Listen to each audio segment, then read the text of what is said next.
तो last episode के and पे हमने देखा था कि मास्टर गू को लगता है कि वो अपनी म्यूल के साथ जहाँ पर इनको नहीं हरा सकते तो वहाँ पर से भागना शुरू कर देते हैं। मास्टर गू वहाँ पर से भाग कर जा रहे थे तो ल्यू फेंग अपने वाइन से कहता है कि जल्दी से इसको लपेट लो। पोताचान वहाँ पर अपनी वाइन्स के साथ उसको पकड़ लेता है। जैसे पोताचान उसको पकड़ लेता है इसी के साथ ही साइड के ऊपर से एक चूहा निकलता है जो कि अपने ब्लेड के साथ वहाँ पर उसकी वाइन्स को काट देता है और जो मास्टर लू का जायंट स्लैशिंग रैट होता है। फेंग उसकी तरफ देखता है और कहता है कि मास्टर लू जी आप क्या कर रहे हैं, जबकि मास्टर लू से कहता है कि ल्यू फेंग तुम ऐसा बिल्कुल भी नहीं कर सकते, तुम मास्टर गू को नुकसान पहुंचाने की कोशिश क्यों कर रहे हो, चलो जल्दी से अपने मॉन्स्टर्स को वापस लो और हम लोग यहाँ पर तुम्हें गिरफ्तार करने वाले हैं। जानजिया उसे कहती है कि प्लीज यहाँ पर आप जो समझ रहे हैं वैसा बिल्कुल भी नहीं है, मैंने यहाँ पर सब कुछ अपनी आंखों से देखा है। मास्टर गू को इस वक्त किसी और ने कंट्रोल किया हुआ है। जिस अंडरकवर एजेंट को हम लोग यहाँ पर ढूंढ रहे थे वो मास्टर गू ही है। ये बात सुनने के बाद मास्टर लू और बाकी के सभी लोग काफी ज्यादा हैरान होते हैं और कहते हैं ऐसा कैसे हो सकता है, कहीं ये लोग यहाँ पर हमारे मजाक तो नहीं कर रहे। मास्टर गू पिछले कई सालों से यहाँ पर अलायंस के मेंबर रह चुके हैं और बहुत ही अच्छे काउंटी हैं। उनके बारे में सभी लोग जानते हैं कि उन्होंने अपनी सारी जिंदगी ईमानदारी के साथ काम किया है और वो यहाँ पर एक सीक्रेट एजेंट कैसे हो सकते हैं। तो मास्टर लू से कहते हैं अगर ऐसी बात है भी तभी तुम लोगों को यहाँ पर फाइट करने की जरूरत नहीं है, प्रिंसिपल लू यहाँ पर है ना जो सब कुछ संभाल लेंगे, यानी कि मैं यहाँ पर सब कुछ संभाल लूंगा, मैं यहाँ पर इनको पकड़ूंगा उनके बाद इन्हें इन्वेस्टिगेट करूंगा। और इसी के साथ ही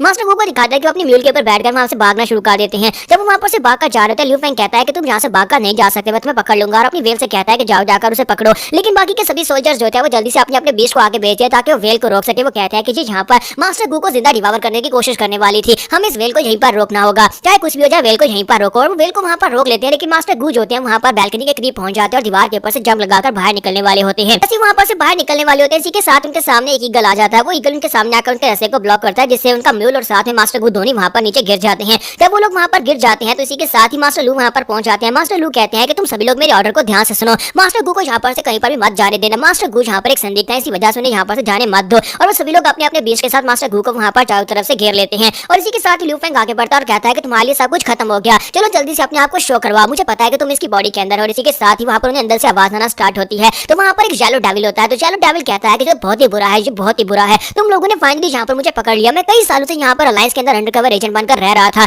लेकिन अब फाइनली यहाँ पर मुझे अपीयर होना पड़ेगा। और इसी के साथ ही वहां पर उनकी बॉडी के अंदर से बाहर निकलता है। तो ये देखने के बाद सभी सोल्जर्स काफी ज्यादा हैरान होते हैं और कहते हैं कि ये क्या चीज है।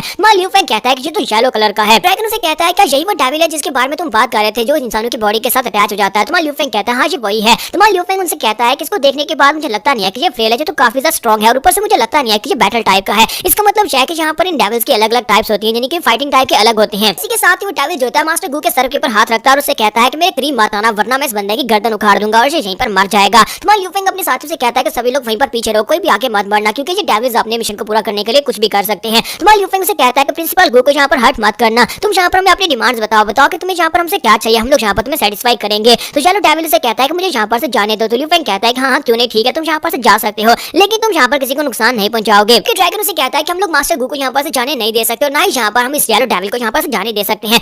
ल्यू फेंग धीमी सी आवाज में से कहता है कि परेशान होने की जरूरत नहीं है, उसका स्पिरिट मॉन्स्टर जो वो जख्मी हो चुका है, वो यहाँ पर से ज्यादा दूर तक भागकर नहीं जा पाएंगे। मेरे पास तो यहाँ पर वेल है ना, मैं अपनी वेल की मदद से पकड़ लूंगा। और इसी के साथ ही येलो डेविल जो होता है उसकी बातें सुन लेता है। तो उसे कहता है कि बेवकूफ कहीं कि तुम्हें क्या लगता है कि तुम यहाँ पर मुझे जाल में फंसा सकते हो, मैं किसी और डेविल की तरह बिल्कुल भी नहीं हूँ, बल्कि मैं स्पाइंग काइंड का बहुत ही समझदार डेविल हूँ। मैं यहाँ पर तुम्हारे सारे के सारे प्लान को समझता हूँ, अगर मुझे यहाँ पर से निकलना है तो फिर मुझे यहाँ पर तुम्हारी जरूरत पड़ेगी। मैं चाहता हूँ कि तुम यहाँ पर आओ और मास्टर गू को टच करो ताकि मैं तुम्हारी बॉडी के अंदर जाऊँ और तुम यहाँ पर से मुझे बाहर निकालोगे। तो यहाँ पर से इसके बाद एक पूरे का पूरा चैप्टर मिसिंग है, मैंने उसे काफी ज्यादा ढूंढने की कोशिश की लेकिन वो मुझे नहीं मिला। तो उसके बाद हुआ कुछ यूं होगा कि वो डेविल जो है यानी डेविल येलो डेविल जो है ल्यू फेंग की बॉडी के साथ अटैच हो जाता है और उसके अटैच होने के बाद ल्यू फेंग जो होता है जैसे तैसे करके अपनी प्योनी अपनी वेल की बॉडी के अंदर चला जाता है। जिस तरह उसने पहले रेड डेविल को सबड्यू किया था उसी तरह वो यहाँ पर इसको भी सबड्यू करने की कोशिश करता है। सभी सोल्जर्स जो होते हैं वहाँ पर वेल को प्रोटेक्शन दे रहे होते हैं, जबकि ड्रैगन कहता है ल्यू फेंग ने मुझे सारे प्लान के बारे में पहले से बताया हुआ था। ल्यू फेंग ने कहा था कि मुझे यहाँ पर जो भी डेविल होगा उसे अपनी बॉडी के अंदर लेकर अपनी वेल के पेट के अंदर चला जाएगा, वहाँ पर जाकर कुछ दिन गुजारेगा, जिसके बाद वो उस डेविल को कम्प्लीटली नॉलिफाई कर देगा, यानी कि उसे डिस्ट्रॉय कर देगा। मास्टर लू से कहता है क्या तुम वाकई में श्योर हो कि वहाँ पर अंदर मर नहीं जाएगा, क्या तुम्हें लगता है कि बंदा जिंदा रह सकता है, मछली के पेट के अंदर वो जिंदा कैसे रहेगा पूरे 3 महीने तक, क्या तुम्हें लगता है कि 3 महीने वो जिंदा रह सकता है। ड्रैगन उसे कहता है कि मुझे उसके ऊपर भरोसा है, उसने कहा था कि उसने पहले भी ये तरीका आजमाकर देखा हुआ है एक और डेविल के ऊपर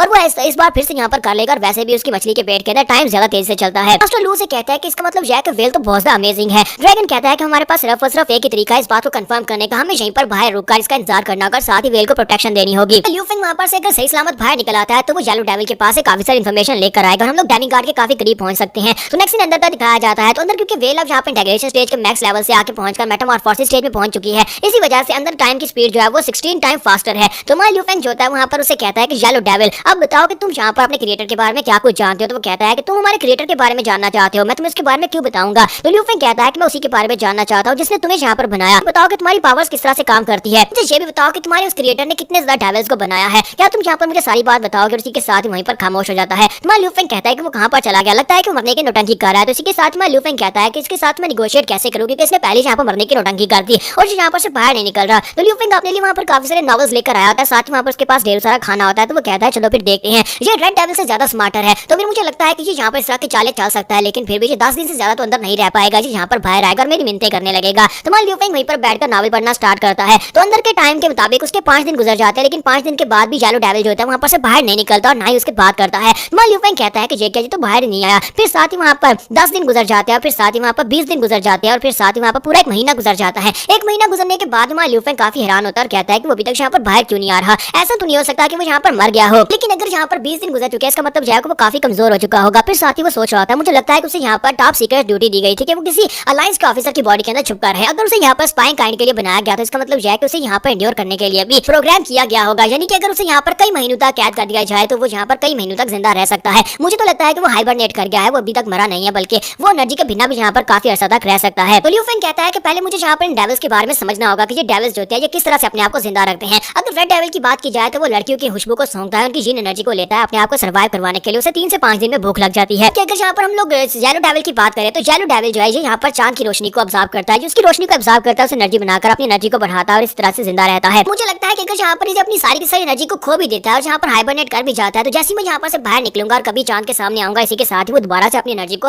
हासिल कर लेगा और इसी के साथ ही वो दोबारा से पावरफुल बन जाएगा और मुझे कंट्रोल करना शुरू कर देगा। इसका मतलब तो है कि मैं अपनी बाकी की सारी जिंदगी कभी चांद को देख नहीं पाऊंगा, क्योंकि वो मेरी बॉडी के साथ अटैच हो चुका है और कभी मेरी बॉडी के अंदर से निकलेगा भी नहीं। इसके साथ ही ल्यू फेंग वहाँ पर एक सीन को इमेजिन कर रहा था जहाँ पर यंग मास्टर भाई और यंग मिस भाई दोनों उसके सामने आते हैं और उसे कहते हैं कि ल्यू फेंग तुम बाहर क्यों नहीं निकलते, देखो ना पूरा चांद निकला हुआ है। जबकि मैं ल्यू फेंग कंबल लेकर अंदर घुस जाता है और कहता है नहीं मैं बाहर नहीं आ सकता, ये चांद बहुत ज्यादा स्कैरी है, खिड़कियां बंद कर दो, दरवाजे बंद कर दो। वो दोनों से कहता है कि ये क्या तुम किस तरह की बातें कर रहे हो, तुम्हें बाहर आना चाहिए और आकर एंजॉय करना चाहिए। तुम्हारा ल्यू फेंग उस सीन से निकलता है और कहता है कि नहीं ऐसा तो बिल्कुल भी नहीं चल सकता, मैं अपनी बाकी की सारी जिंदगी चांद को देखे बिना तो बिल्कुल भी नहीं गुजार सकता, मुझे यहाँ पर कुछ और करना होगा, क्यों ना यहाँ पर रेड डेविल को बाहर निकालो, क्या पता वो इसके साथ निगोशिएट कर सके। तो यहाँ पर हम लोग अपने एपिसोड 136 का एंड करेंगे। नेक्स्ट एपिसोड में हम रेड डेविल और येलो डेविल दोनों की फाइट देखेंगे। एपिसोड की एक्सप्लेनेशन अच्छी लगी तो कमेंट करके जरूर बताइएगा, वीडियो को लाइक करना मत भूलिएगा। Thank you. तो गाइस कैसे हैं हम सब लोग 20 टैबलेट के एपिसोड 137 के साथ हाजिर हूं। तो लास्ट एपिसोड के एंड पे हमने देखा था कि मैं ल्यू फेंग सोच रहा था कि मैं हमेशा के लिए यहाँ पर येलो डेविल के साथ फंस जाऊंगा, क्योंकि मैं फिर सारी जिंदगी यहाँ पर चांद को नहीं देख पाऊंगा, मैं चांद की रोशनी में बाहर नहीं निकल पाऊंगा। फिर साथ ही वो कहता है नहीं ऐसा बिल्कुल भी नहीं हो सकता, मुझे यहाँ पर कुछ करना होगा, क्यों ना मैं यहाँ पर रेड डेविल को बुलाऊं, क्योंकि रेड डेविल ने कहा था कि अगर तुम्हें क्रिएटर के बारे में कुछ भी पता चले तो फिर मुझे जरूर जगाना, वो हाइबरनेशन में और मेरी बॉडी के अंदर ही अगर मैं उसे बुलाता हूँ तो फिर वो यहाँ पर इससे बात कर सकता है, यहाँ पर इसे कोई राज बुलवा सकता है। और इसी के साथ ही ल्यू फेंग कहता है कि मास्टर तुम्हारा खाना रेडी है। जैसे वो ये बात करता है तो इसी के साथ ही रेड डेविल जो एक्टिवेट नहीं होता, तो वो कहता है क्या हो गया, तुम यहाँ पर रिस्पॉन्ड क्यों नहीं कर रहे, तुम कहाँ पर चले गए हो। तो उसी के साथ ही वो रिस्पॉन्ड करता है और कहता है कि तुमने यहाँ पर मुझे क्यों जगाया है। तुम्हारा ल्यू फेंग उसे कहता है कि तुमने कहा था ना कि यहाँ पर तुम्हें अगर क्रिएटर के बारे में पता चले तो मैं तुम्हें जरूर बताऊं, तो मुझे यहाँ पर तुम्हारे क्रिएटर के बारे में पता चला है, मैंने यहाँ पर तुम्हारे जैसे एक और डेविल को पकड़ा है, क्या तुम उससे बात करना चाहोगे। तो वो कहता है क्या तुमने यहाँ पर वाकई में एक और डेविल को पकड़ा है, बताओ कहाँ पर है वो। जबकि दूसरी तरफ से येलो डेविल उसे कहता है कि तुम कौन हो। तुम्हारा ल्यू फेंग कहता है कि तो येलो डेविल और मुझे लगा था ये मेरी बॉडी के अंदर हाइबरनेट कर गया, ये तो वाकई में अभी तक जिंदा है। ल्यू फेंग रेड डेविल से कहता है कि वो मेरी बॉडी के साथ अटैच है, क्या तुम उसे देख सकते हो। तो रेड डेविल से कहता है कि हाँ मैं इसे देख सकता हूँ, ये तो येलो कलर का है और ऊपर से इसकी एनर्जी डिप्लीट क्यों नहीं हुई जिस तरह से मेरी एनर्जी डिप्लीट हुई है। जबकि येलो से कहता है कि यहाँ पर क्या चल रहा है, रेड डेविल तुम्हारी बॉडी के साथ अटैच्ड क्यों है। तो रेड डेविल से कहता है कि येलो वन मुझे बताओ कि क्रिएटर कहाँ पर है, क्या तुम मुझे उस तक लेकर जा सकते हो। तुम्हारा ल्यू फेंग कहता है मुझे तो लगा था कि रेड डेविल यहाँ पर इसे तफ्तीश करेगा, यानी कि घुमा फिरा कर बातें पूछेगा, लेकिन इसने तो यहाँ पर डायरेक्टली से पूछ लिया, मुझे नहीं लगता काम बनेगा। जबकि येलो डेविल से कहता है कि तुम्हारी इस बात का क्या मतलब है, क्या तुम्हें नहीं पता कि डेमिगॉड इस वक्त कहाँ पर है, क्या तुम्हें नहीं पता कि तुम्हारी ड्यूटी क्या है। हम जैसे डेविल्स को यहाँ पर से एक एक ड्यूटी दी गई थी और इसी वजह से हमें यहाँ पर से रिलीज किया गया था। तुम्हारा ल्यू फेंग उसकी बात सुनने के बाद सोच रहा था, इसने कहा कि डेमिगॉड, इसका मतलब यह है कि डेमिगॉड इनका क्रिएटर है, वो डेमिगॉड जिसे वेसल्स अपना गॉड मानते हैं। तो रेड डेविल से कहता है क्या वाकई में डेमिगॉड ने यहाँ पर हम लोगों को बनाया है, क्या वो मेरे फादर है, लेकिन मुझे बताओ कि हमें बनाने का मकसद क्या है, और अगर यहाँ पर हमें बनाया गया था तो फिर मुझे अबैंडन क्यों कर दिया, मुझे छोड़ क्यों दिया गया। तो चलो डेविल से कहता है कि मुझे तुम्हारे बारे में याद आ गया, हमें तुम्हारे बारे में बताया गया था कि डेमिगॉड ने यहाँ पर शुरुआत में यहाँ पर रेड कलर के डेविल्स को बनाया था, लेकिन अफसोस कि तुम यहाँ पर फेलियर थे, तुम बेकार थे, इसी वजह से तुम्हें छोड़ दिया गया था। रेड डेविल इस बात से काफी ज्यादा गुस्सा होता है, कहता है कमीने बकवास करना बंद करो। जबकि येलो से कहता है कि मैंने यहाँ पर बिल्कुल ठीक कहा है, असल में तुम्हारी जो एनर्जी प्रोविजन है वो बहुत ज्यादा लो थी और ऊपर से तुम यहाँ पर लड़कियों की जिन एनर्जी के ऊपर फीड करते हो, यानी कि अगर तुम्हें यहाँ पर लड़कियों की जिन एनर्जी नहीं मिलेगी तो फिर तुम यहाँ पर सर्वाइव नहीं कर पाओगे। तुम एक शुरुआती एक्सपेरिमेंट थे, तुम्हें यहाँ पर बनाया तो गया था, लेकिन असल में तुम बेकार थे। मुझे लगता है कि डेमिगॉड ने बिल्कुल सही फैसला किया था, तुम्हें डिस्कार्ड करके तुम्हें फेंक कर बिल्कुल सही फैसला किया था, क्योंकि तुम एक बहुत ही बेकार और बिल्कुल किसी काम के नहीं हो। रेड आगे से गुस्सा हो जाता है और उसे कहता है कि बकवास बंद करो, तुम यहाँ पर बकवास हो, तुम बेकार हो, ऊपर से तुम डिफेक्टिव हो, तुम यहाँ पर मुझे डिफेक्टिव कैसे कह सकते हो। तो जालू कहता है कि मुझे लगता है कि तुम वाकई में बेकार हो, इसी वजह से तुम्हें छोड़ा गया था। अब तो तुम्हारी बातों से भी ये बात साबित हो गई है। तो मुझे कहता है क्या तुम्हें पता है कि यहाँ पर तुम मुझसे बेहतर क्यों नहीं हो सकते। तुम मुझसे बेहतर इसलिए नहीं हो सकते क्योंकि मैं जहाँ पर चांद से रोशनी लेता हूँ, चांद की रोशनी से मैं अपने आप को यहाँ पर एनर्जी दे सकता हूँ, और मैं यहाँ पर कई सालों तक बिना एनर्जी के भी अपने आप को डिप्लीट नहीं होने देता। लेकिन तुम्हें यहाँ पर हर 3 से 4 दिन के पास यहाँ पर लड़कियों की जिन एनर्जी की जरूरत पड़ती है, अगर लड़कियों की जिन एनर्जी तुम्हें नहीं मिलेगी तो तुम्हारी एनर्जी कंजम्पशन बहुत ज्यादा कम हो जाएगी और तुम बहुत ज्यादा कमजोर हो जाओगे। इसी वजह से और ऊपर से यहाँ पर से दो लोअर स्पीशीज की लड़कियां हैं, उन सभी के अंदर से एनर्जी को एब्जॉर्ब करना ये भी कोई कन्वीनियंट नहीं है, यानी कि तुम हर बार यहाँ पर ये नहीं कर सकते क्योंकि तुम यहाँ पर पकड़े जाओगे, इसके चांसेस बहुत ज्यादा हैं। एक बार एनर्जी को एब्जॉर्ब कर लेने के बाद ज्यादा टाइम हाइबरनेशन में चले जाते हो, यानी कि 4 से 5 दिन तक तुम बिल्कुल हाइबरनेट में चले जाते हो। इसी वजह से तुम यहाँ पर मिशन भी पूरा नहीं कर सकते। इसी वजह से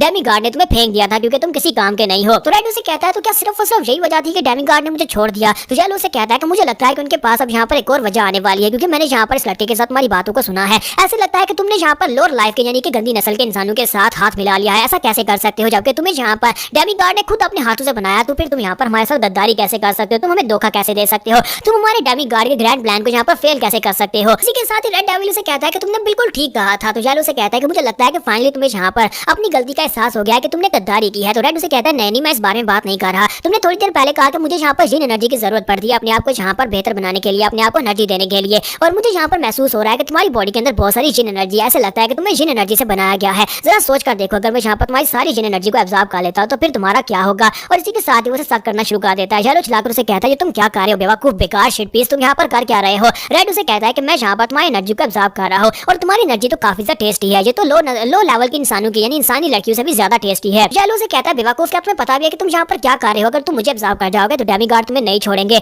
तो उसे कहता है मैं यहाँ पर भूख से मरे जा रहा हूँ और मुझे यहाँ पर एनर्जी चाहिए, मैं अपने सामने पड़े हुए खाने को कैसे छोड़ सकता हूँ। और इसी के साथ ही वो जेलो को एब्जॉर्ब करना शुरू करता है। वो उसको पूरी तरह से वहाँ पर एब्जॉर्ब कर रहा होता है। तुम्हारा ल्यू फेंग से कहता है कि तुम क्या कर रहे हो, पहले से डेमीगार्ड के बारे में तो पूछोगे डेमीगार्ड कहाँ पर है। रेड उसे कहता है कि मैं यहाँ पर तुम्हारी बाकी की सारी बची कुछ एनर्जी को भी एब्जॉर्ब कर जाऊंगा। अगर तुमने यहाँ पर डेमीगार्ड का पता दे दिया तो हो सकता है कि मैं तुम्हारी एक आधी आंख को छोड़ दूं। तब किसी के साथ जेलो से कहता है कि बेवकूफ कहीं कि तुम्हें क्या लगता है कि मैं यहाँ पर डेमीगार्ड के बारे में बता दूंगा। मैं डेमीगार्ड से कभी गद्दारी नहीं कर सकता, अगर तुम्हें मुझे निकलना है तो निकल जाओ। और इसी के साथ ही उसको पूरी तरह से निकल जाता है। तुम्हारा ल्यू फेंग कहता है कि मुझे यकीन नहीं हो रहा कि यहाँ पर एक थ्रेड को हमने इसी तरह से रिमूव कर दिया। ल्यू फेंग कहता है कि जेलो डेविल से तो हम लोगों ने निमट लिया, लेकिन मुझे यहाँ पर कोई भी की इन्फॉर्मेशन नहीं मिल पाई। और इसी के साथ ही रेड डेविल जो होता है वहाँ पर काफी हैरान हो रहा था और कहता है कि मुझे समझ नहीं आ रही मेरे साथ क्या हो रहा है। ल्यू फेंग कहता है कि तुम्हें क्या हुआ। रेड डेविल उसे कहता है कि मुझे लगता है कि मैंने जेलो को यहाँ पर अपनी बॉडी के अंदर डाइजेस्ट किया है, इसी वजह से मेरी कॉन्शियसनेस उसकी कॉन्शियसनेस के साथ जुड़ गई है, यानी कि हम दोनों एक हो चुके हैं। इसी वजह से मैं यहाँ पर एक बहुत ही पावरफुल स्ट्रॉन्ग कनेक्शन महसूस कर पा रहा हूँ। हो सकता है कि मैं यहाँ पर डेमीगार्ड को भी देख पाऊँ। तुम्हारा ल्यू फेंग से कहता है कि तुम यहाँ पर कौन सा कनेक्शन की बात कर रहे हो। जैसे वो ये बात करता है उसे भी एक झटका लगता है और इसी के साथ ही ल्यू फेंग जो होता है वो उनके अंदर स्पेस के अंदर चला जाता है। तो ल्यू फेंग कहता है कि यहाँ पर अचानक से क्या हुआ, ये कौन सी जगह है। तुम्हारा ल्यू फेंग एक अलग स्पेस के अंदर चला जाता है जहाँ पर हर एक चीज रेड होती है, वहाँ पर माउंटेन के ऊपर पत्थर उड़ रहे होते हैं और इसी के साथ उसके सामने एक बहुत ही बड़ा सा बंदा बैठा होता है, वही डेमीगार्ड होता है। ल्यू फेंग कहता है कि ये कौन सी जगह है और उस जायंट की तरफ देखकर कहता है कि ये जायंट कौन है, जबकि दूसरी तरफ से डेमीगार्ड उसे कहता है कि फेंग मैंग ल्यू, तो फाइनली तुम यहाँ पर आ ही गए। मुझे लगा नहीं था कि तुम यहाँ पर इतनी आसानी से अलायंस के अंदर से हमारे मॉल को ढूंढ पाओगे, तुमने तो मेरे जेलो डेविल को भी डिस्ट्रॉय कर दिया। तुम्हारा ल्यू फेंग से कहता है कि तुम ही डेमीगार्ड हो, लेकिन तुम यहाँ पर जगह पर क्या कर रहे हो। और इसी के साथ ही डेमीगार्ड अपने हाथ को आगे बढ़ाता है और उसे कहता है कि तुम ही उस वेल के यूजर हो ना, मैं तुम्हें अच्छी तरह से याद रखूंगा और अगली बार मैं तुम्हें अपने हाथों से ही मारने वाला हूं। और अपना हाथ आगे बढ़ाकर ल्यू फेंग के ऊपर मारता है। जैसे वो ल्यू फेंग के ऊपर अपना हाथ मारता है तो ल्यू फेंग जो होता है वहाँ पर उसके हाथ के नीचे दब जाता है, लेकिन असल में वो उसकी कॉन्शियसनेस के अंदर होता है। और इसी के साथ ही वहाँ पर से होश में आ जाता है और चलाकर कहता है वहाँ पर हुआ क्या वाकई में मैंने वहाँ पर एक हेलुसिनेशन देखी या फिर मैंने वाकई में डेमीगार्ड को देखा है, क्या वो डेमीगार्ड था। तो रेड डेविल उसे कहता है कि लड़के क्या हुआ। तुम्हारा ल्यू फेंग उसे कहता है कि मैंने अभी भी यहाँ पर डेमीगार्ड को देखा है, वहाँ पर सब कुछ काफी ज्यादा अजीब था, आसमान का रंग रेड कलर का था, कुछ ऐसे लग रहा था जैसे वो बिल्कुल असली नहीं है। और वहाँ पर जो डेमीगार्ड था वो एक बहुत बड़ा जायंट था, ऐसा कैसे हो सकता है कि एक जायंट डेमीगार्ड हो सकता है। रेड डेविल उसे कहता है कि क्योंकि तुम यहाँ पर मेरी कॉन्शियसनेस के अंदर थे, क्योंकि मैंने अभी भी जेलो को डिवावर किया, इसी वजह से मुझे लगता है कि मेरा इनर वर्ल्ड जो था वो पूरी तरह से वहाँ पर मैसी हो चुका है, इसी वजह से तुम्हें वहाँ पर रेड कलर का आसमान दिखाई दिया। जरा मेरी तरफ देखो तो सही। तुम्हारा ल्यू फेंग से कहता है कि हाँ तुम पहले से काफी बड़े हो गए हैं। तो वो कहता है नहीं, जरा मेरी आंखों के इर्द गिर्द देखो, क्या तुम्हें यहाँ पर येलो कलर दिखाई दे रहा है, यहाँ पर तुम्हें स्ट्रिप्स भी दिखाई दे रही होंगी। तो वो कहता है हाँ मुझे यहाँ पर दिखाई दे रहा है, आंखें तो पहले से काफी ज्यादा अलग लग रही हैं। मुझे लगता है कि येलो जो है वो तुम्हारी बॉडी के साथ फ्यूज हो चुका है, यानी कि तुम अब रेड येलो बन गए हो। रेड डेविल तो इस बात से काफी ज्यादा खुश होता है कि अब यहाँ पर उसके पास नई पावर्स आ गई हैं और वो यहाँ पर अब डिफेक्टिव बिल्कुल भी नहीं रहेगा। जबकि हमारा ल्यू फेंग सोच रहा था कि अगर इसके पास पावर्स आ गई हैं तो ये फिर से मेरी बॉडी पर कंट्रोल कर सकता है। तो यहाँ पर हम लोग अपनी एपिसोड 137 का एंड करेंगे। नेक्स्ट एपिसोड में देखेंगे क्या इन दोनों के दरमियान में फिर से यहाँ पर कोई डील होने वाली है। एपिसोड की एक्सप्लेनेशन अच्छी लगी तो कमेंट करके जरूर बताइएगा, वीडियो को लाइक करना मत भूलिएगा। Thank you. तो बीस चैप्टर की लास्ट एपिसोड के एंड पे हमने देखा था कि फाइनली हमारा ल्यू फेंग जो है वो डेमिगॉड से मिल चुका है। उसने डेमिगॉड को देख लिया तो रेड डेविल उसे कहता है कि येलो डेविल को ऑब्जर्व करने के बाद मेरी पावर्स पहले से बढ़ गई और साथ ही मैं यहाँ पर उसकी कॉन्शियसनेस के साथ जुड़ चुका हूँ। ल्यू फेंग उसे कहता है कि मुझे समझ आ गई कि यहाँ पर हुआ क्या, क्योंकि रेड डेविल और येलो डेविल दोनों यहाँ पर मेरी बॉडी के साथ कनेक्टेड है, दोनों यहाँ पर मेरी कॉन्शियसनेस के साथ जुड़े हुए हैं। इसी वजह से जब तुमने यहाँ पर येलो डेविल को ऑब्जर्व किया तो उसकी कॉन्शियसनेस तुम्हारी होगी, उसकी कॉन्शियसनेस मेरी कॉन्शियसनेस से जुड़ी हुई है। इसी वजह से मैं यहाँ पर डेमिगॉड को देख पाया हूँ। फेंग कहता है कि अब यहाँ पर तुम दोनों के बॉन्ड्स की वजह से मैं यहाँ पर डेमिगॉड की डायरेक्शन को सेंस कर सकता हूँ। मुझे पता है कि डेमिगॉड इस वक्त कौन सी डायरेक्शन में है। मुझे उसकी डायरेक्शन की पिन पॉइंट लोकेशन के बारे में तो नहीं पता, लेकिन मुझे ये पता है कि वो कौन सी डायरेक्शन में है। साथ ही रेड डेविल उसे कहता है कि मुझे लगता है कि यहाँ पर इस तरह से ढूंढना बहुत ज्यादा मुश्किल है, तुम उसे कभी नहीं ढूंढ पाओगे। तो ल्यू फेंग कहता है कम से कम मुझे यहाँ पर इस बारे में थोड़ा सा आइडिया तो हुआ, लेकिन मेरे पास एक और प्लान है। अगर हम लोग यहाँ पर ग्रीन डेविल को भी ढूंढ लेते हैं, उसे ढूंढ कर भी तुम्हें ऑब्जर्व करवा देते हैं, तो मुझे लगता है कि उसके बाद मेरी एबिलिटी और भी ज्यादा बढ़ जाएगी और मैं डेमिगॉड को सेंस कर पाऊंगा, उसकी एग्जैक्ट लोकेशन मुझे पता चल जाएगी। तुम इस बारे में क्या सोचते हो? क्या मैं यहाँ पर ग्रीन डेविल को तुम्हारे लिए ढूंढ कर दूं? तो वो कहता है कि तुम यहाँ पर उस ग्रीन वाले की बात कर रहे हो, क्या वाकई में तुम उसे यहाँ पर लाओगे और मुझे उसे डिवावर करने दोगे? तुम्हारा ल्यू फेंग से कहता है हाँ क्यों नहीं, हम दोनों के दरमियान में यहाँ पर एक डील हुई। तो रेड डेविल उसे कहता है अगर मैं यहाँ पर ग्रीन डेविल को डिवावर कर लेता हूँ तो फिर तुम यहाँ पर डेमिगॉड को ढूंढ पाओगे। तो बहुत ही अच्छी बात है, तो फिर ठीक है, चलो यहाँ पर हम लोग आपस में डील कर लेते हैं। तुम्हारा ल्यू फेंग उसे कहता है कि अब जबकि हम दोनों के दरमियान में यहाँ पर एक डील हो चुकी है तो फिर मुझे यहाँ पर एक और महीना इसी वेल के पेड़ के अंदर गुजारना पड़ेगा, क्योंकि मैं यहाँ पर नहीं चाहता कि तुम फिर से यहाँ पर मुझे कंट्रोल कर लो। तो डेविल उसे कहता है क्या तुम यहाँ पर एक और महीना गुजारने वाले हो? इसका मतलब क्या है, क्या तुम फिर से मुझे टॉर्चर करने वाले हो? तुम्हारा ल्यू फेंग उसे कहता है कि हाँ क्यों नहीं, मैं फिर से यहाँ पर तुम्हें टॉर्चर करूंगा, क्योंकि तुम यहाँ पर दोबारा से रिवाइव हो चुके हो। तो वो उसे कहता है कमीने कहेंगे ऐसा बिल्कुल भी नहीं है, तुम यहाँ पर मेरे साथ ऐसा बिल्कुल भी नहीं कर सकते। तुम्हारा ल्यू फेंग उसे कहता है कि मैं ऐसा क्यों नहीं कर सकता, तुम्हें फिर से यहाँ पर सुलाना पड़ेगा, मैं यहाँ पर तुम्हारे पर बिल्कुल भरोसा नहीं कर सकता। रेड डेविल उसे कहता है कि मैं फिर तुम्हारे लिए उस ग्रीन डेविल को बिल्कुल भी डिवावर नहीं करने वाला और मैं तुम्हारी मदद भी नहीं करूंगा। तुम्हारा ल्यू फेंग उसे कहता है कि यार अब मान भी जाओ, देखो मेरे पास यहाँ पर कुछ नए नॉवेल्स आए हैं, क्या तुम इन नॉवेल्स को नहीं पढ़ना चाहते? तो वो कहता है नहीं, मैं नॉवेल्स को नहीं पढ़ूंगा। तुम्हारा ल्यू फेंग उनमें से किताब को उठाकर कहता है कि इसके अंदर तो कर्स लोन वुल्फ की सेकंड बुक भी आ गई है, पिछली बार हमने जो बुक पढ़ी थी उसका चैप्टर 2 है, क्या तुम इसको नहीं पढ़ना चाहते? तो इसी के साथ उसे कहता है अच्छा ठीक है, अब जल्दी से पेज को पढ़ो, क्योंकि मैं भी यहाँ पर तुम्हारे साथ साथ इसको पढ़ रहा हूँ। तो ल्यू फेंग कहता है कि तुम्हारी स्पीड इतनी ज्यादा क्यों हो गई है? लगता है कि येलो को डिवावर करने के बाद तुम्हारे अंदर काफी सारी नॉलेज आ गई है। और इसी के साथ ही नेक्स्ट सीन जो होता है वो 112 दिन के बाद का दिखाया जाता है, जो कि बाहर सिर्फ 7 दिन ही बनते हैं। ल्यू फेंग जो था अपनी वेल के अंदर 112 दिन गुजारने के बाद 7 दिन के यानी कि टोटल बाहर के 7 दिन के बाद वेल के अंदर से बाहर निकलता और कहता है कि अब जबकि मैं यहाँ पर से बाहर निकल रहा हूँ,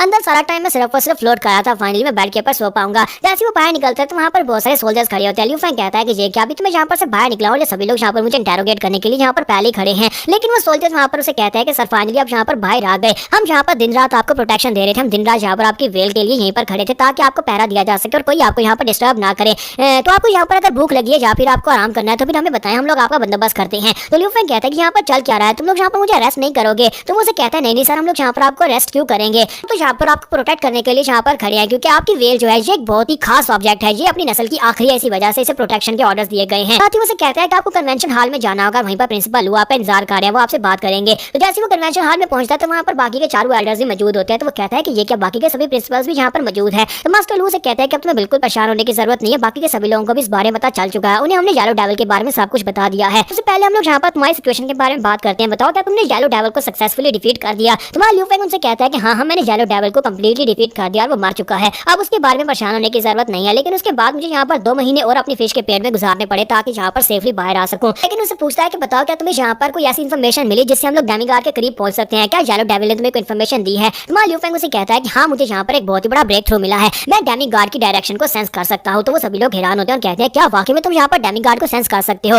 तो वो कहता है कि हाँ मैं यहाँ पर उसको सेंस कर सकता हूँ। जब येलो डेविल मेरी बॉडी के साथ कनेक्ट हुआ था, मैं उसकी कॉन्शियसनेस के अंदर मर्ज हो गया था और उसकी कॉन्शियसनेस के साथ मर्ज होने की वजह से मैं यहाँ पर डेमिगॉड की डायरेक्शन के बारे में बता सकता हूँ, तो वो इस डायरेक्शन में है, लेकिन मुझे उसकी एग्जैक्ट लोकेशन के बारे में नहीं पता, इसी वजह से मुझे यहाँ पर थोड़ी सी और मेहनत की जरूरत है। अगर हम लोग यहाँ पर एक और काम करते हैं, एक प्लान को पूरा करते हैं, तो फिर मैं यहाँ पर उसको पूरी तरह से बता पाऊंगा कि उसकी एग्जैक्ट लोकेशन क्या है। मास्टर लू से कहते हैं तो फिर बताओ कि हम लोग यहाँ पर तुम्हारी कैसे मदद कर सकते हैं ये सब कुछ अचीव करने में, हमें यहाँ पर डेमिगॉड की लोकेशन चाहिए। तो ल्यू फेंग कहता है कि जैसा कि आप सभी को यहाँ पर इस अनफेटेड विलेज के बारे में पता होगा कि वहाँ पर जो मैस्कर हुआ था उसके बारे में मैंने आप लोगों को पहले बताया था कि वहाँ पर एक ग्रीन डेविल था। अगर हम लोग उस ग्रीन डेविल को पकड़ लेते हैं और उस ग्रीन डेविल को पकड़कर मेरे साथ कनेक्ट करते हैं तो मुझे लगता है कि उस ग्रीन डेविल की मदद से हम लोग यहाँ पर डेमिगॉड की ओरिजिनल जगह यानी जहाँ पर वो है उसकी ऑफिशियल लोकेशन के बारे में जान सकते हैं। हम लोग उस केस में आगे नहीं बढ़ सकते क्योंकि अलायंस के लोगों ने उसके ऊपर टॉप लेवल की सिक्योरिटी लगा दी, जिसकी वजह से हमारे जैसे लोअर लेवल के सेक्टर्स के लोग जो उसको इन्वेस्टिगेट नहीं कर सकते। तो मास्टर लू से कहता है कि अब यहाँ पर ये जरूरी नहीं है, क्योंकि यहाँ पर जितनी भी बातें थी जो कि अंडरकवर एजेंट की वजह से हुई थी वो सारी की सारी बातों को दोबारा से रीओपन किया जा रहा है। स्पेशली उन सभी केसों को जिनके ऊपर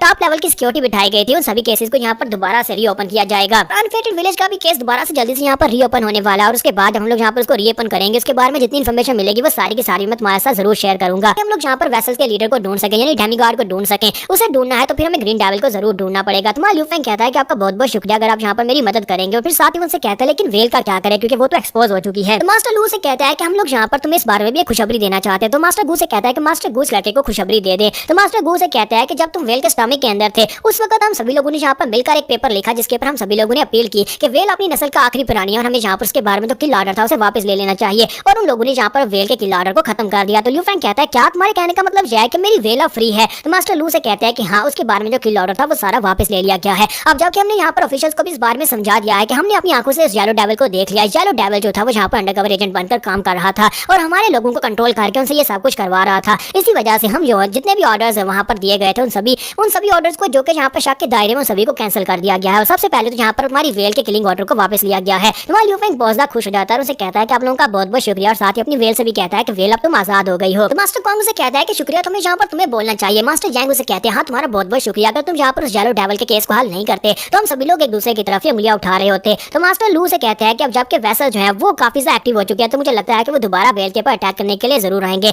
लेकिन हमें इस बात का भी शक है कि बहुत ही जल्दी वो यहाँ पर कोई बहुत ही बड़ा प्लान बना रहे हैं। वजह से हम यहाँ पर अलायंस की तरफ से एक स्क्वाड को तुम्हारे सेक्टर के इर्द गिर्द मोबिलाइज करने वाले हैं, तुम्हारे साथ भेजेंगे जो तुम्हारी वेल की प्रोटेक्शन का जिम्मा लेंगे। और साथ ही वो ल्यू फेंग से कहता है कि मैं यहाँ पर तुम्हें एक पर्सनल मिशन भी देना चाहता हूँ। मैं चाहता हूँ कि तुम वेल के बारे में फिगर आउट करो कि वेसल इसको मारना क्यों चाहते हैं, आखिर वो लोग यहाँ पर वेल से इतना डरते क्यों है, क्योंकि वेल के पास कोई ना कोई ऐसी एबिलिटी तो होगी जिसकी वजह से वेसल इसे डरते हैं। साथ ही तुम अपनी वेल को और ज्यादा स्ट्रॉन्ग बनाओ क्योंकि ये उन वेसल्स के खिलाफ फाइट में हमारा पावरफुल वेपन होने वाला है, तो तुम्हें इसके लिए रिसोर्सेज की जरूरत पड़ेगी, वो सारे रिसोर्सेज हम तुम्हें देंगे। ल्यू फेंग बहुत ज्यादा खुश हो जाता है, कहता है कि फाइनली आप यहाँ पर हमें रिसोर्सेज देंगे, अगर ऐसी बात है फिर तो ये बहुत ही खुशी की बात है, मुझे इस बात से बहुत ज्यादा खुशी होगी और हमारा सेक्टर भी बड़ी तेजी के साथ ग्रो करेगा। तो यहाँ पर लोग अपने एपिसोड 138 का एंड करेंगे और नेक्स्ट एपिसोड में देखेंगे कि हमारा ल्यू फेंग अपने लिंग्जाओ क्लैन में वापस जाएगा तो क्या वेसल्स फिर से उसके ऊपर अटैक करने के लिए आएंगे। तो एपिसोड की एक्सप्लेनेशन अच्छी लगी तो कमेंट करके जरूर बताएगा, वीडियो को लाइक करना मत भूलिएगा। Thank you.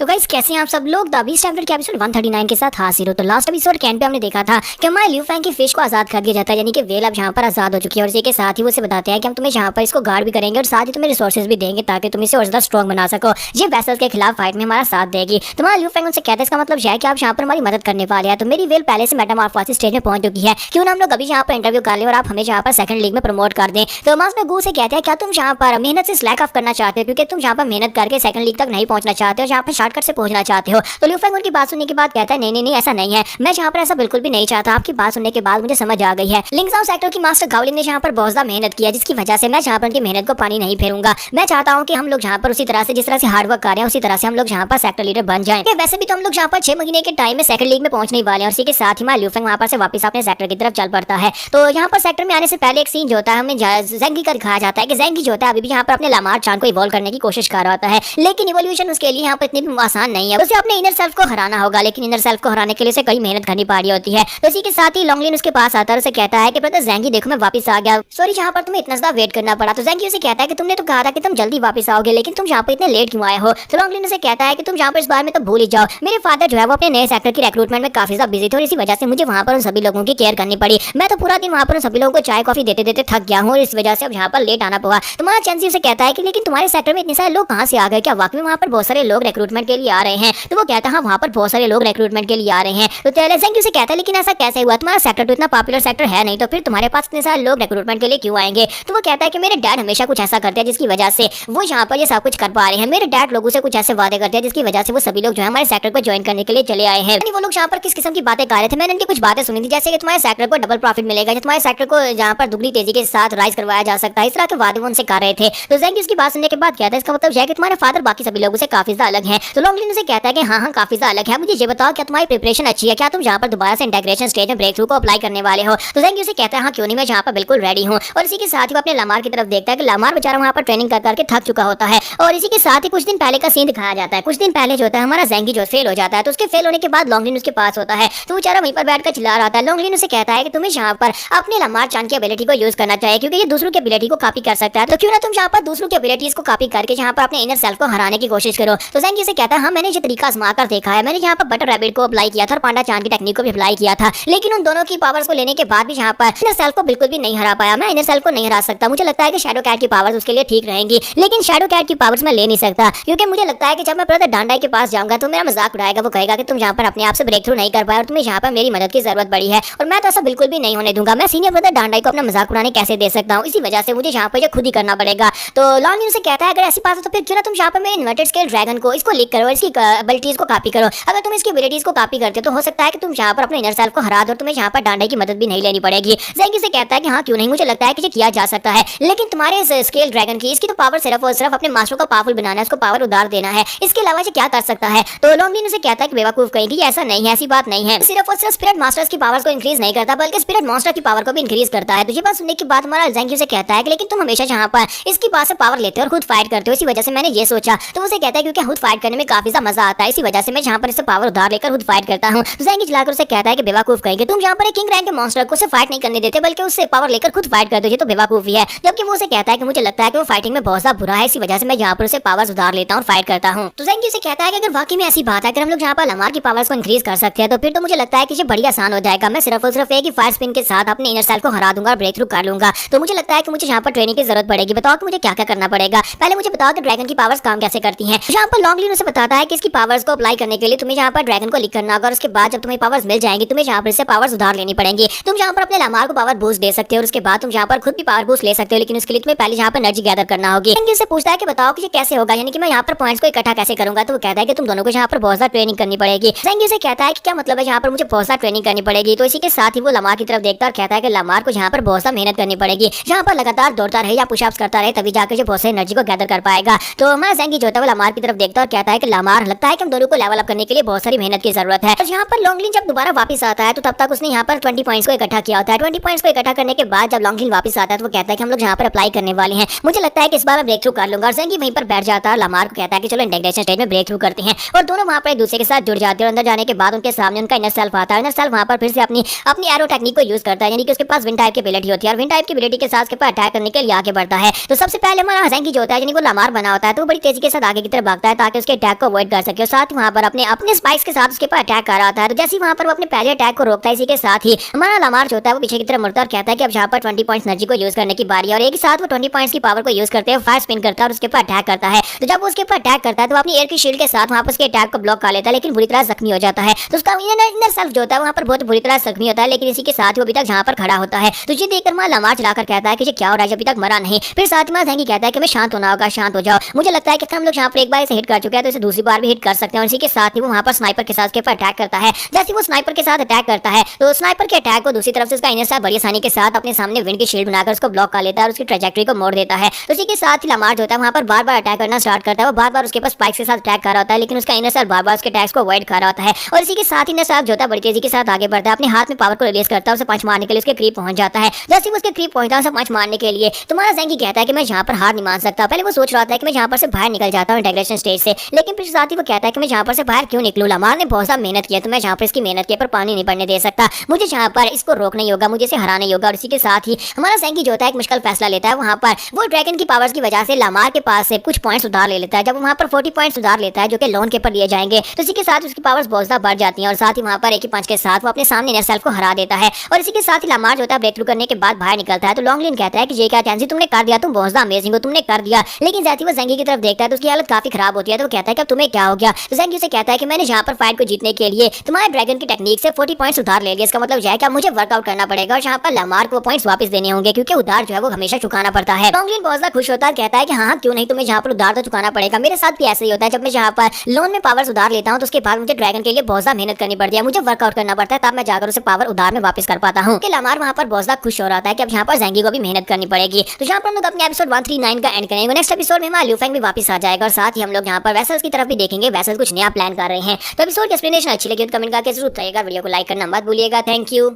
तो गाइस कैसे हैं आप सब लोग, बीस्ट टेम्पलर के एपिसोड 140 के साथ हाजिर हूं। तो इस एपिसोड की शुरुआत में सेक्टर का सीन दिखाया जाता है जहां पर सिस्टर जैन जो होती है भागती हुई आती है और कहती है सिस्टर गावलिंग यानी सेक्टर लीडर एक बहुत ही बुरी खबर है, सीनियर ब्रदर ल्यूफेंग वापस आ गए हैं, सीनियर ब्रदर ल्यूफेंग वापस आ गए हैं। तो गावलिंग उसे कहती है फिर ये बुरी खबर कैसे हो सकती है, ये तो अच्छी बात है ना कि सीनियर ब्रदर ल्यूफेंग वापस आ गए हैं, तुम इसे बुरी खबर क्यों कह रही हो। तो सिस्टर जैन उसे कहती है कि सेक्टर लीडर उनके साथ काफी सारे अलायंस के लोग भी हैं, अलायंस के लोग उसे खुद यहाँ पर छोड़ने के लिए आए हैं, मुझे तो लगता है कि उसे बंदी बना लिया गया और वो सभी लोग उसके साथ इसलिए यहाँ पर आए हैं। तो गावलिंग की बात सुनने के बाद कहती है क्या, और इसी के साथ ही जैन उसे कहती है कि उनके साथ एक बड़ी सी फिश भी है, वो वहाँ पर ओपन में। मैंने आज से पहले इतनी बड़ी फिश को नहीं देखा। तो ये बात सुनने के बाद गावलिंग और भी ज्यादा घबरा जाती है और कहती है कहीं ऐसा तो नहीं है कि अलायंस के लोग यहाँ पर उसकी वेल को एग्जीक्यूट करने के लिए आए हैं, यानी कि हमारे सभी के लोगों के सामने उसे मारना चाहते होंगे। तो वो जल्दी से भागती वहाँ पर बाहर आ जाती है। तो वहाँ पर हमारा ल्यू फेंग जो होता है उन सभी लोगों के सामने अपनी वेल को रिलीज करके खड़ा होता है। तो सिस्टर गावलिंग दरवाजे से छुपकर उसकी तरफ देखती है और कहती है यहाँ पर तो अलायंस के बहुत सारे लोग हैं। लगता है कि ड्रैगन इन सभी लोगों को इस बारे में नहीं मना पाया होगा कि वेल को जिंदा रखा जाए, इसी वजह से ये सभी लोग यहाँ पर आए होंगे। अब हमें यहाँ पर कुछ ना कुछ तो करना होगा। गावलिंग वहाँ पर सोच देती है कि मुझे यहाँ पर ब्रदर ल्यू फेंग और इसके साथ साथ वेल दोनों को बचाने के लिए कुछ करना होगा।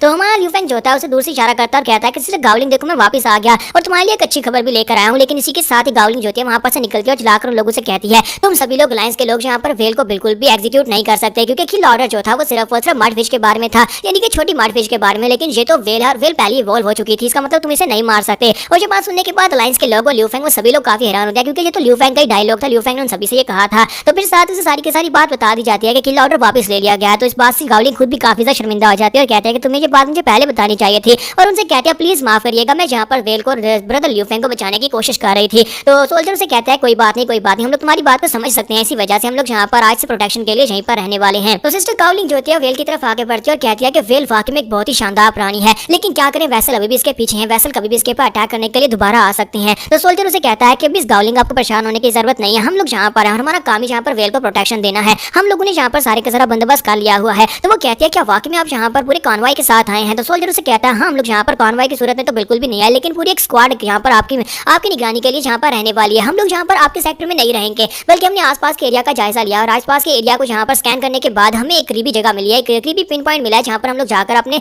टेंट्स लगाने वाले हैं। हम लोग वहीं पर रहने वाले हैं। अगर कुछ भी बुरा होता है आपके पास हमें एक सिग्नल देना होगा, हम लोग जल्दी से यहाँ पर पहुंच जाएंगे और जितने वेसल्स आपके पास अटैक करने के लिए उन्हें पकड़ लेंगे। फिर साथ ही सोल्जर उनसे कहते हैं तो फिर ठीक है, हम यहाँ पर से जाना होगा, हमें जल्दी से जल्दी जाकर अपनी कैंप साइट को भी सीधा करना है ताकि हम लोग जाकर अपने रहने के लिए बंदोबस्त कर सके। और साथ ही वो अपने सोल्जर से कहता है कि जो माल लेकर आए वो जल्दी से निकालो, और वहाँ पर उनके लिए बॉक्सेस निकाले जाते हैं। तो गावलिंग कहती है कि अब इन बॉक्सेस के अंदर क्या है? तुम्हारा ल्यू फेंग उसके लिए बॉक्सेस को ओपन करता है तो उनके अंदर बहुत सारे रिसोर्सेज होते हैं। ल्यू फेंग बॉक्सेस को ओपन करके उसे कहता है कि जो इवोल्यूशन मटेरियल्स हैं हम सभी के बीच को इवॉल्व करने के लिए काफी हैं, ये मेरी यहाँ पर इनके साथ डील हुई थी। तो गावलिंग कहती है कि मुझे तो यकीन नहीं हो रहा कि ब्रदर ल्यू फेंग आए तुम इन लोगों के साथ कौन से एग्रीमेंट तक पहुंचे हो जिसकी वजह से इन लोगों ने तुम्हें यहाँ पे इतने सारे रिसोर्सेज भी दे दिए। तुम्हारा ल्यू फेंग से कहता है कि ये बहुत ही लंबी स्टोरी है, जब हम लोग अगली बार यहाँ पर सीनियर्स की मीटिंग करेंगे तो उसमें तुम्हें सारी की सारी बात बताऊंगी। तो गावलिंग उसे कहती है कि अच्छा ठीक है, फिर हम लोग आज सुबह यहाँ पर मीटिंग रखें, लेकिन फिलहाल के लिए अभी भी तुम यहाँ पर वापस आओ, तुम्हें रेस्ट भी करनी होगी, लेकिन उससे पहले सभी लोगों को जाकर अपनी वेल दिखाओ। सभी सेक्टर के लोगों को भी इस बारे में पता चलना चाहिए कि हमारे पास एक मेटामॉर्फोसिस स्टेज की किंग लेवल की वेल है। ल्यू फेंग जो होता है सभी के सामने अपनी वेल को रिलीज करता है। तो ब्रदर किन्नन कहता है कि देखो यहाँ पर एक बड़ी सी वेल है, जबकि बाकी के सभी लोग भी इस बात से काफी हैरान हो रहे होते हैं। तो सिस्टर गावलिंग उन सभी लोगों को बताती है। सिस्टर गावलिंग उन सभी लोगों से कहती है कि आज तक ल्यू फेंग ने अपना सीक्रेट किसी को भी नहीं बताया था, क्योंकि वेल के बारे में किलिंग ऑर्डर था, इसी वजह से वो किसी को अपना सीक्रेट नहीं बता सकता था।